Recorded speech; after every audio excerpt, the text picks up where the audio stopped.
ที่อำนวยความสะดวกเป็นอย่างดีและขออนุโมทนาขอบใจต่อญาติต่อโยมที่ติดตามฟังรายการนี้อย่างมากหน้าหลายตาอนุโมทนาเป็นอย่างมากตัวนี้ก็มาจากหลายบ้านหลายจองล้วนแต่เป็นผู้ติดตามฟังรายการว่าคนหนุ่มว่าคนกำตึงยิงตึงใจ3-4 หมู่มาจากอำเภอสมบัติตองอำเภอหางดงและในเมืองเชียงใหม่ตลอดจนอำเภอเมืองจังหวัดลำพูนทุกหมู่นั้นก็บอกว่าฟังหลวงพ่อกูเจ้ากูคำกูแรงนะต้องขอบใจเป็นอย่างมากเอาละต่อไปนี้ก็ไหว้พระสวดมนต์กันเพื่อเป็นมงคลเป็นมงคลต่อชีวิตนะตั้งใจตั้งใจบูชาพระรัตนตรัยอะระหังสัมมาสัมพุทโธภควาพระผู้มีพระภาคเจ้าเป็นพระอรหันต์ดับเพลิงกิเลสเพลิงทุกข์สิ้นเชิงตรัสรู้ชอบได้โดยพระองค์เองพุทธังภวันตังอภิวาเทมิข้าพเจ้าอภิวาทพระผู้มีพระภาคเจ้าผู้รู้ผู้ตื่นผู้เบิกบานกราบพระพุทธสวากขาโตภควตาธัมโมพระธรรมเป็นธรรมที่พระผู้มีพระภาคเจ้าตรัสไว้ดีแล้วธัมมังนัมมัสสามิข้าพเจ้านมัสการพระธรรมกราบพระธรรมสุปฏิปันโนภควโตสาวกสังโฆพระสงฆ์สาวกของพระผู้มีพระภาคเจ้าปฏิบัติดีแล้วสังฆังนัมมามิข้าพเจ้านอบน้อมพระสงฆ์กราบพระสงฆ์นะโมตัสสะภะคะวะโตขอนอบน้อมแด่พระผู้มีพระภาคเจ้าพระองค์นั้นอะระหะโตซึ่งเป็นผู้ไกลจากกิเลสสัมมาสัมพุทธัสสะตรัสรู้ชอบได้โดยพระองค์เองนะโมตัสสะภะคะวะโตขอนอบน้อมแด่พระผู้มีพระภาคเจ้าพระองค์นั้นอะระหะโตซึ่งเป็นผู้ไกลจากกิเลสสัมมาสัมพุทธัสสะตรัสรู้ชอบได้โดยพระองค์เองนะโมตัสสะภะคะวะโตขอนอบน้อมแด่พระผู้มีพระภาคเจ้าพระองค์นั้นอะระหะโตซึ่งเป็นผู้ไกลจากกิเลสสัมมาสัมพุทธัสสะตรัสรู้ชอบได้โดยพระองค์เองพุทธังสรณังคัจฉามิธัมมังสรณังคัจฉามิสังฆังสรณังคัจฉามิตุติยัมปิพุทธังสรณังคัจฉามิตุติยัมปิธัมมังสรณังคัจฉามิตุติยัมปิสังฆังสรณังคัจฉามิตติยัมปิพุทธังสรณังคัจฉามิตติยัมปิธัมมังสรณังคัจฉามิตติยัมปิสังฆังสรณังคัจฉามิ อิติปิโสภะคะวะอะระหังสัมมาสัมพุทโธวิชชาจารณะสัมปันโนสุขโตโลกวิทูอนุตตโรปุริสธรรมสารถิสัทธาเทวมนุษสานังพุทโธภควาติยันตุนิมิตังอวมังคลัญจาโยจามนาโปจกุณสาสโทปาปะคะโอโตโสปินังอกันตังพุทธานุภาเวนะวินาสมินตุสวากขาโตภควตาธัมโมสันติติโกอาการลิโกเอหิปัสสิโกโอปัญญิโกปัจจตังเวทิตาโพวินยูวิติยันตุนิมิตังอวมังคลัญจาโยจามนาโปสกุณสาสโตปาปะกะโอโตสุปินังอากันตังธรรมานุภาเวนะวินาสเมนตุ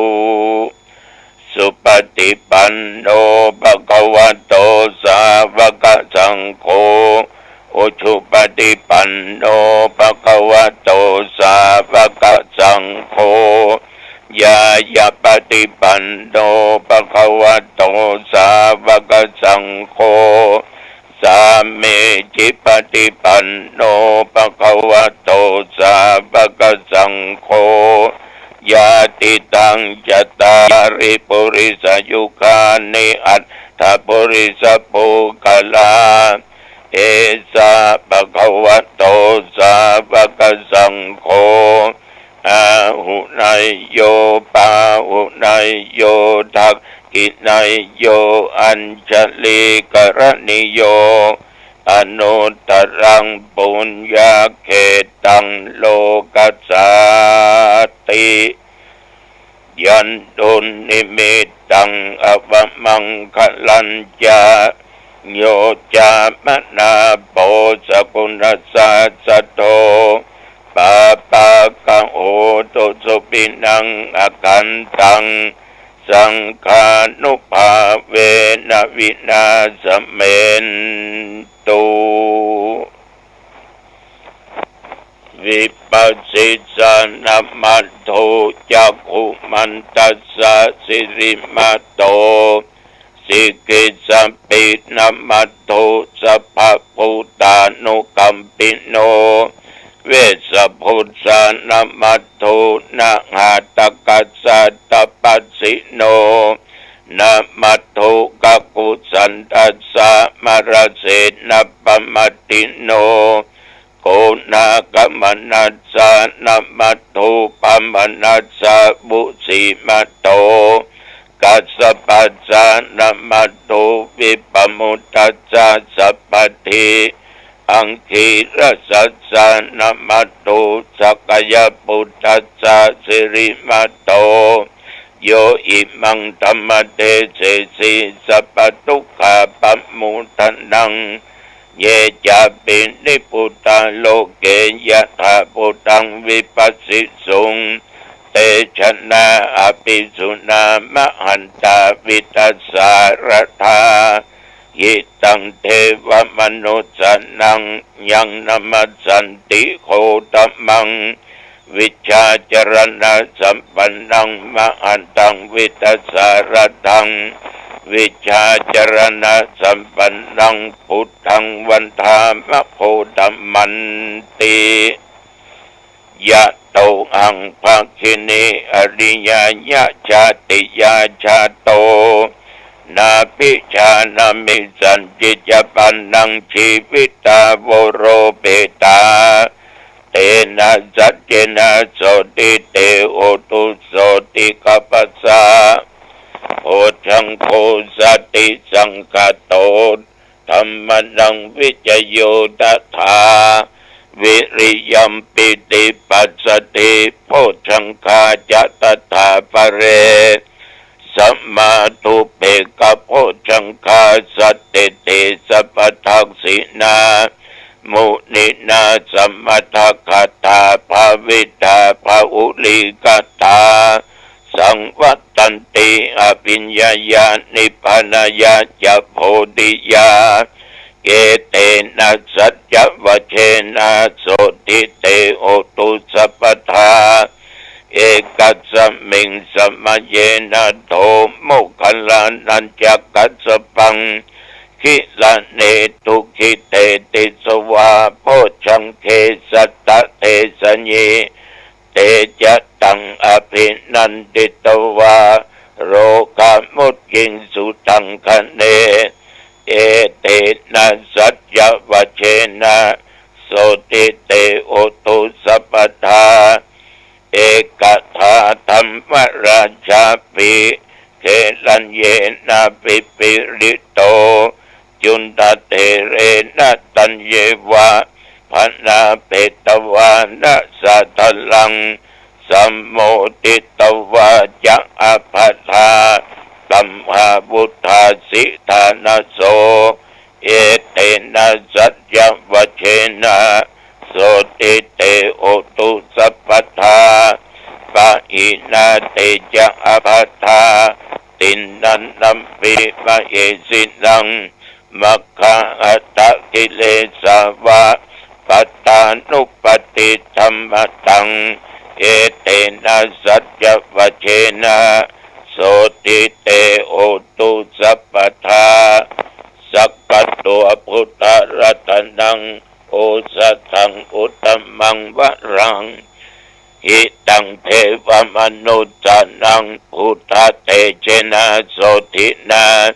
นัสสันตุปัตตวาสัพเพทุกขาวุปัสสเมนตุเตสักกะตัวธรรมรัตนังโอสัทังอุตตมังวรังปริลาอุปัสสมนังธรรมเตเชนะโสตินานัสสันตุปัตตวาสัพเพพยาวุปัสสเมนตุเตสักกะตัวสังฆรัตนังโอสัทังอุตตมังวรังอาหุนยังปาหุนยังสังฆเตนะโสตินานัสสันตุปัตตวาสัพเพโรกาวุปัสสเมนตุเต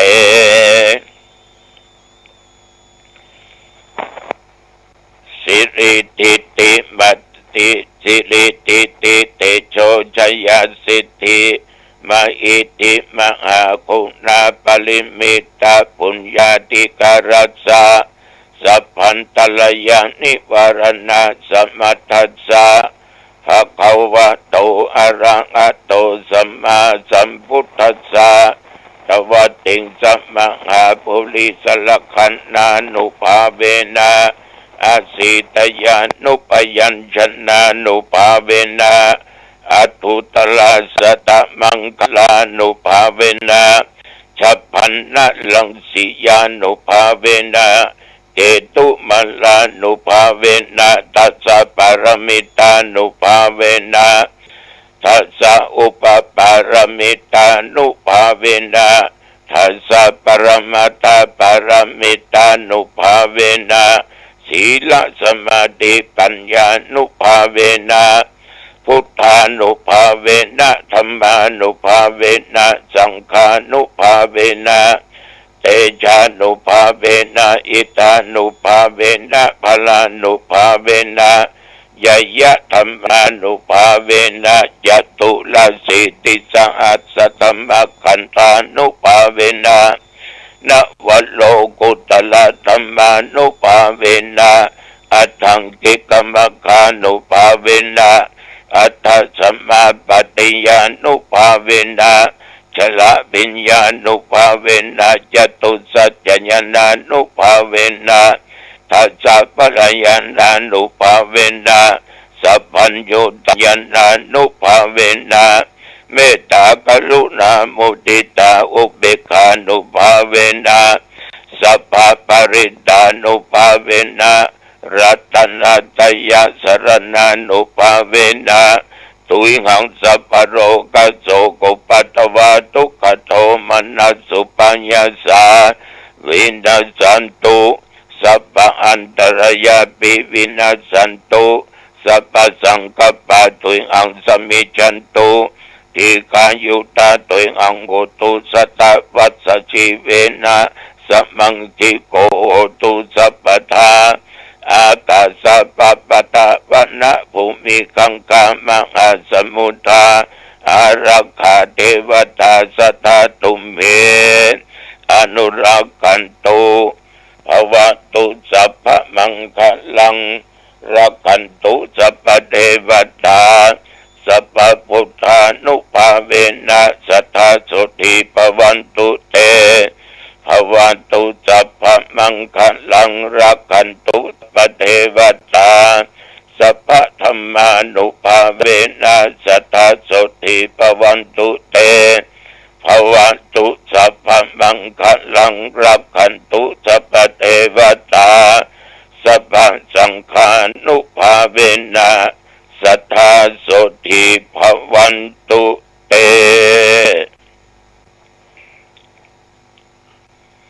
โดยบทพุทธานุภาพธรรมานุภาพสังฆานุภาพบทสาธยายมนต์อันศักดิ์สิทธิ์โดยจิตที่เป็นสมาธิอัตมภาพขออำนวยอวยพรแก่ญาติแก่โยมถึงหนุ่มกำเท่าแก่หญิงชายทุกผู้ทุกคนอยู่เย็นเป็นสุขปราศจากโรคภัยไข้เจ็บมีความสุขถึงกายถึงใจเวลาญาติโยมเดินทางไปทิศเหนือใต้ตะวันออกขออยู่ปราศจากอุปัฏฐะกังวลอนตรายไปก็มีใจมาก็มีโชคขอท่านทั้งหลายเป็นบุคคลที่มีสติมีปัญญาบ่ตั้งอยู่ในความประมาทจำเริญในหน้าที่กิจการต่างๆอายุวันนะสุขะพละพรอันล้ำเลิศอันประเสริฐนี้จงบังเกิดมีแก่ญาติแก่โยมทุกท่านทุกคนเจริญพรกรมอุตุได้บอกได้ตักได้เตือนสติตลอดว่าระยะนี้ภาคเหนือและภาคอื่นๆจะมีฝนตกน้ำจะท่วมน้ำจะหลากดังที่ปรากฏได้หันหลายอำเภอหลายจังหวัดหลายหมู่บ้านที่ถูกน้ำท่วมเพราะฝนมันกระหน่ำลงมาน้ำห้วยน้ำดอยไหลลงมาทั้งลุ่มทั้งป่างมาอย่างเร็วทำให้เตรียมตัวบ่ทันฉะนั้นต้องเตรียมพร้อมกันว่าดีกว่าแก้แต่มันแย่จะแก้ไขบ่ทันสำหรับตั้งแต่ตะวามาถึงปัจจุบันที่บริเวณวัดหนองตองและใกล้เคียงไม่มีรายงานฝนตกอากาศลมอยู่ตามปกติอุณหภูมิ37 องศาปัจจุบันนี้18 องศาพี่น้องญาติโยมตะวาวันยังค่ำตั้งแต่เมื่อเช้าถึงเมื่อแลงตุก็ไม่ได้ไปไหนอยู่ที่วัดนั่งเทศนาธรรมบันทึกเสียงธรรมะเพื่อจัดส่งสถานีวิทยุต่างๆก็ได้มีญาติมีโยมมากระทำบุญวันเกิดพ่องทำบุญทานไว้ไปหน้าพ่องหาคนตายพ่องเทพุทธเทวดาเจ้ากรรมนายเวรดังที่กล่าวเบื้องต้นบางท่านบางคนก็มานั่งสนทนาธรรม ก็ได้เรื่องอย่างอาตมะจะมาอู้ญาติโยมฟังแต่วันนี้จนค่ำจนมืดก็ตึมไปในตราบปัจจุบันตั้งขึ้นก็พักผ่อนพี่น้องญาติโยมทั้งหลายระยะนี้จะมีพ่อกาจรสดเข้ามาวัดพระธรรมภาพมาขายโซล่าเซลล์อย่างเนี้ยนี่อ้างว่าตั้งร้านใหญ่เนี่ยไปติดตั้งงานที่หั่นก็เก็บโคละไม่อยากเอาเข้าไปในร้าน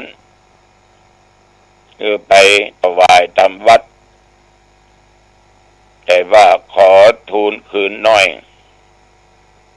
ก็ลองถามว่าราคาแต่ต่อใด3,000 ปลาย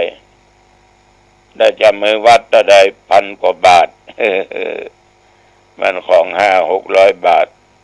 มันยังจะเอากำไรอยู่พระเจ้าก็เข้ามาตอนเย็นก็เข้ามาก็เลยปฏิเสธก็อู้แบบยัดอยู่ยัดเยียดเอาจนได้แต่เราก็ปฏิเสธอ้างอันนั้นอ้างอันนี้เพียงแต่อ้างก็หูละหมู่นี้ออกหากินอย่างอี้ต้องระมัดระวังแล้วอีกประการหนึ่งโทรศัพท์มักจะได้ยินเสียงโทรบ่อยมาตั้งโทรศัพท์ของบ้านของวัดลองไปหาดูหลวงพ่อพระครูอาทรวิสุทธิคุณใช่ไหมคะใช่โยมโทรมาจากไหนจากนั้นจากนี้อ้างสะปะสะเปดเลยวางหูสักบืนเมื่อโทรมาแถมเป็นพ่อจ่ายนอแกงหมูเนี่ยนอระวัดระวังเน้อญาติโยมทั้งหลายการหากินของคนประเดี๋ยวเนี้ยยุคปัจจุบันเนี้ยมันถึงมีเล่ห์มีเหลี่ยมมีคนลวงสะปะสะเปดฉะนั้นศรัทธาสาธุชนญาติโยมเขาได้ชื่อว่าเป็นศรัทธามีความเชื่อ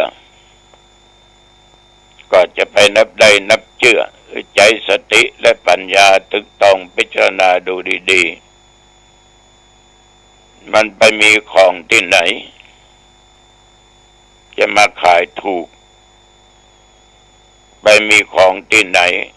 มาเล่ขายถึงวัดบางคนนี้ชวนลงทุนต้องอั้นพันจะได้กำไรต้องอั้นลงทุนละ10,000จะได้กำไรเดือนหนึ่งพันดอกผล2-3,000 บาทมันว่าดีกว่าดอกเบี้ย โอ้ไปมีที่ไหนมันจะมาทุ่มเทอย่างนั้นฉะนั้นต้องระมัดระวังโลภมากก็ลาภหายเน้อกันทั้งหลาย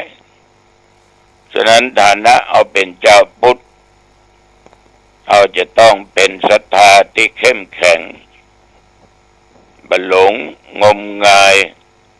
บ่เชื่อง่ายบ่ขาดสติบ่ขาดปัญญาตึกต้องพิจารณาดูดีๆมันผ่านมาเนี่ยมันเจอมานักต่อนักต้องระมัดระวังแต่ศรัทธาแปลว่าความเชื่อมันเป็นคุณสมบัติของท่านอุบาสกอุบาสิกาทั้งหลายจำเป็นจะต้องมีเชื่อว่าทำดีได้ดีทำชั่วได้ชั่วบาปบุญคุณโทษมีบอกว่าไผบอกว่าคนไหนคนใดถ้าทำชั่วก็ได้รับผลชั่วสนอง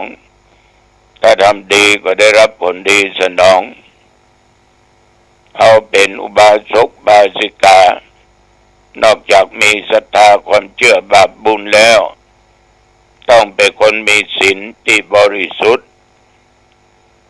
ศีลแปลว่าปกติศีลห้าอุโบสถศีลเขาจะต้องบริสุทธิ์ถ้าศีลบริสุทธิ์แล้วญาติโยมเขาจะเป็นบุคคลที่มีจิตใจเข้มแข็งแต่ว่าจะประกอบด้วยเมตตากรุณาธรรม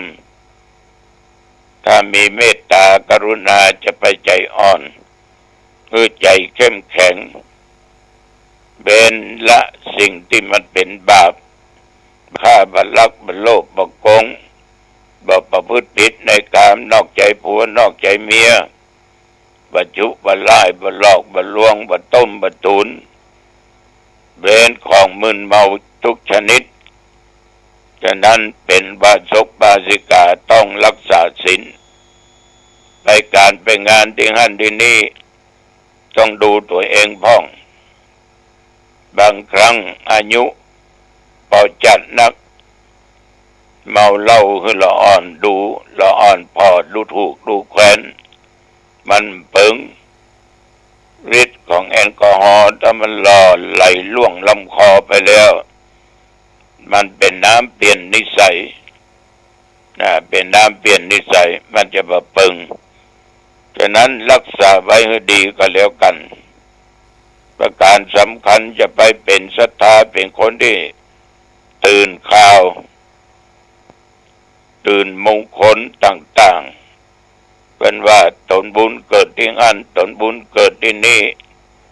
ไม้ศักดิ์สิทธิ์มีที่นั่นจอมปลวกศักดิ์สิทธิ์มีที่นั่นอันนั้นอันนี้โลกันไปเมารถกันไปญาติโยมท่านทั้งหลายจะไปถือมงคลตื่นข่าวล้ำไปกล้าไปนะก็ถึงเสี่ยงต่อการเดินทางละเสี่ยงต่อการเดินทางละเอาหมู่ว่าอุบัติเหตุจะเกิดขึ้นเมื่อใดฉะนั้นพิจารณาดีๆจะไปหลงเชื่ออาตมาบอกแล้วเชื่อกรรมจะไปเชื่อมงคลอย่างยุคปัจจุบันเนี่ยเพิ่นก็ชอบซักกันเต็มเนื้อเต็มตัวเต็มหน้าเต็มตาเพิ่นซักเอางามบ่ได้มันประคามประคงอย่างนั้นเอาพอกันขึ้นบนเวทีนักมวยทั้งหลังก็เป็นเสือทั้งหน้าก็เป็นเสือซักเต็มแขนเต็มขายังแตกอยู่เนี่ยโดนศอกโดนลูกกุยแตกอยู่เนี่ยมันบ่ได้คามบ่ได้คงอย่างนั้นบางสิ่งบางอย่างนั้นนะมันเป็นสิ่งที่ปลอบใจมาได้ทุกอย่างอยู่ที่กรรมอยู่ที่การกระทำมงคลสิ่งที่ดีมันก็ดีถ้ามาเป็นอภมงคลก็ปาเอาไปในทางบดีเอาเป็นบาศกบาสิกาประควรแสวงเขตบุญนอกพุทธศาสนาเขาก็กระทำบุญในเขตพุทธศาสนาของเขาแต่สงเคราะห์ช่วยเหลือคนอื่นได้บำเพ็ญบุญแต่ในพุทธศาสนาอันนี้ก็เป็นคุณสมบัติของท่านที่เป็นบาศกบาสิกาทั้งหลายฟังแล้วพิจารณาเนอะมันเป็นสิทธิของโยมไม่ใช่ของอาตมะไม่ใช่ของคนใดคนหนึ่งอายุวันโนสุขังพลัง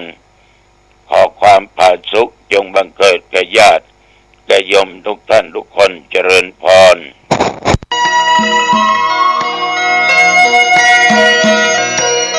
สารเพื่อการประชาสัมพันธ์โครงการ